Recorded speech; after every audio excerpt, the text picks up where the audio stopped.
नमस्कार, नादी टीवी में आप सभी का स्वागत है। मैं हूं आपके साथ कपिल मिश्रा और बुलेटिन की शुरुआत करेंगे इस वक्त की बड़ी और अहम खबर से, जो कि राजधानी भोपाल से आ रही है। आपको बता दें, आज हो सकती है भाजपा उम्मीदवार की घोषणा।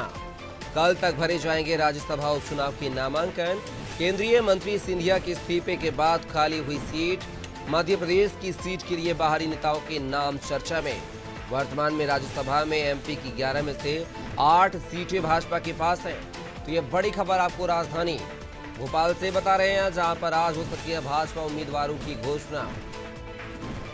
कल तक भरे जाएंगे राज्यसभा उपचुनाव के नामांकन। केंद्रीय मंत्री सिंधिया के इस्तीफे के बाद खाली हुई सीट, मध्य प्रदेश की सीट के लिए बाहरी नेताओं के नाम की चर्चा।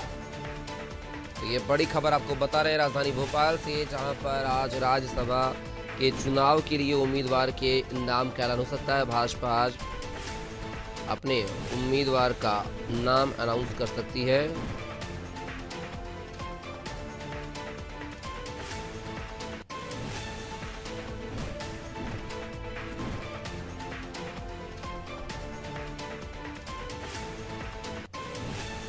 और इस खबर पर ज्यादा जानकारी के साथ हमारी सहयोगी शबाना फोनलाइन पर जुड़ गई हैं।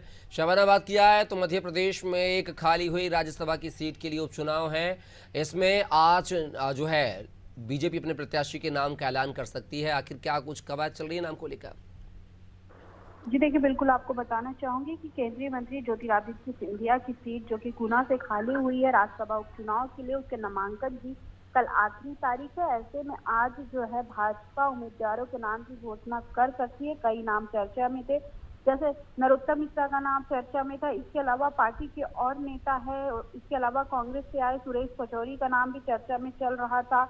और जो है कई नाम चर्चा में थे, जिसके बाद जो बताया जा रहा आज नाम पे मोहर लगेगी। और वर्तमान में जो राज्यसभा में है एमपी के 11 में से 8 सीटें भाजपा के पास है। तो ऐसे में ये देखने वाली बात होगी कि कौन से नाम है जो लंबे समय से चर्चा में चल रहे थे, क्या उस पर मोहर लगती है या पार्टी किसी नए उम्मीदवार पर भरोसा जताती है। तो आज उसका निर्णय होगा, क्योंकि कल राज्यसभा के नामांकन की आखिरी तारीख है। ऐसे में जल्दी से जल्दी देर शाम तक जो है भारतीय जनता पार्टी नामांकन भरने के लिए नामों का ऐलान कर सकती है।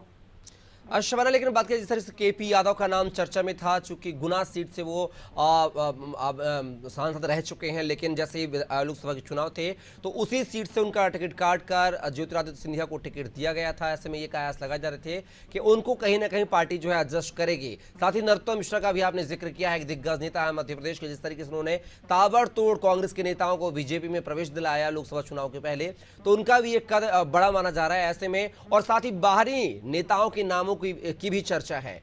तो आखिर क्या कुछ लग रहा है कि मध्य प्रदेश के निवासी नेता को ही टिकट मिलेगा या फिर बाहरी प्रत्याशी आकर यहां से राज्यसभा का चुनाव लड़ेंगे?